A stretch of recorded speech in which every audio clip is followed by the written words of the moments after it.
ప్రపంచం అంతా పాడైపోయింది. మరి ఎలా బ్రతకాలి మనం? అందుకే ఎప్పుడు చెప్తాను, మీ పిల్లలు జాగ్రత్త,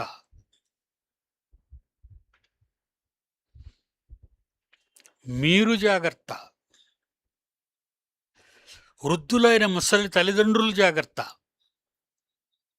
మీరు జాగ్రత్త పడకపోతే మీ కుటుంబాలే నాశనం అయిపోతాయి. మొన్న నాకొక చూడండి ఆయన, ఒకసారి నా గ్రూప్లో ఉన్న వాళ్ళందరికీ పెట్టాను అది. ఎందుకంటే వాడు ఏంటవి సెల్స్, వాడికి సెల్లలు చూసి చూసి చూసి చూసి తల్లిదండ్రులు వాడికి ఇచ్చిస్తారు, అది చూసుకొని ఆడుకోరా అని. కానీ అందులో ప్రచారం అవుతున్నవి మామూలువి కావు, భయంకరమైనటువంటివన్నీ కూడా యూట్యూబ్లో నుంచి, వార్తల్లో నుంచి బయటకు వస్తే పిల్లలు అది చూసి పిల్లలు ఏదో బొమ్మలతో ఆడుకుంటారని మనం అనుకున్నాం.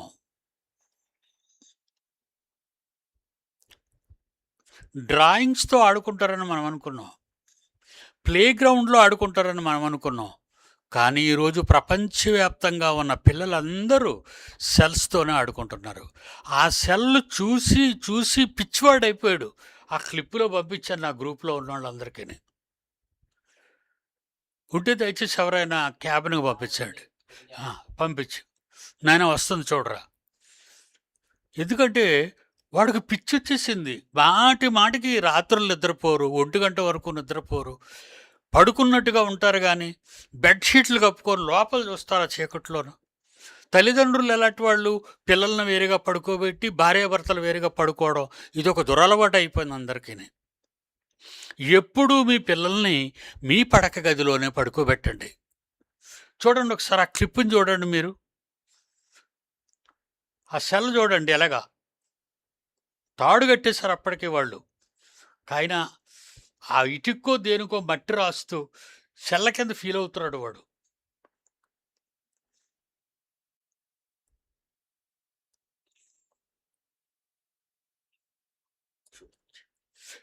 పిల్లలకు మొబైల్ ఫోన్స్ ఇచ్చి వారి బంగారు భవిష్యత్తును పాడు చేస్తున్నారట తల్లిదండ్రులు.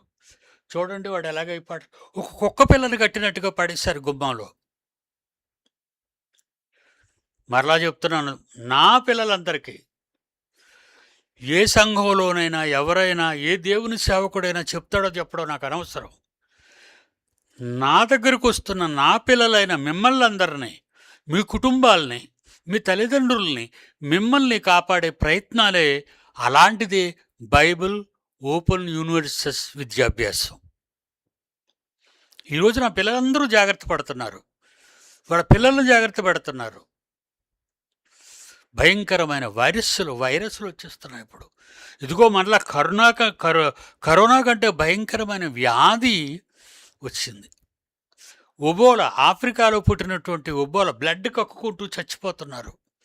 వాళ్ళు మన ఇండియాలో 2 వచ్చేసారట అప్పుడే ఇండియాకి, అక్కడి నుంచి, ఆఫ్రికా నుంచి. వాళ్ళు అంటించడానికి సరిపోరా?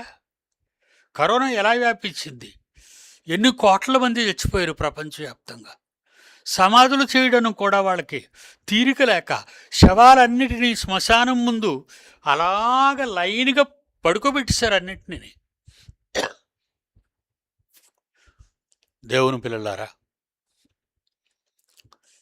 నా వయస్సును బట్టి నా ఆరోగ్యం సహకరించడం లేదు ఇప్పుడు ఎక్కువగా.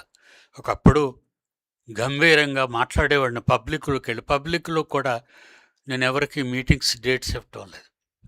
నా కుమారుడినే పంపుతున్నాను. ప్రతి వాళ్ళకి నా ఆరోగ్యం బాగులేకపోయినా నిన్న రాకుండా ఉండిపోయినందుకు డాక్టర్ దగ్గరికి వెళ్ళాను ఇంజక్షన్లు వేసుకోవటానికి. ఎందుకంటే ఈ సమ్మర్లో ఈ వాతావరణం బాగులేదు. ఎందుకంటే పెద్ద పెద్ద వ్యాపారుల వల్ల మొత్తం డూమ్స్డే అయిపోయింది, ప్రపంచం అంతా కూడా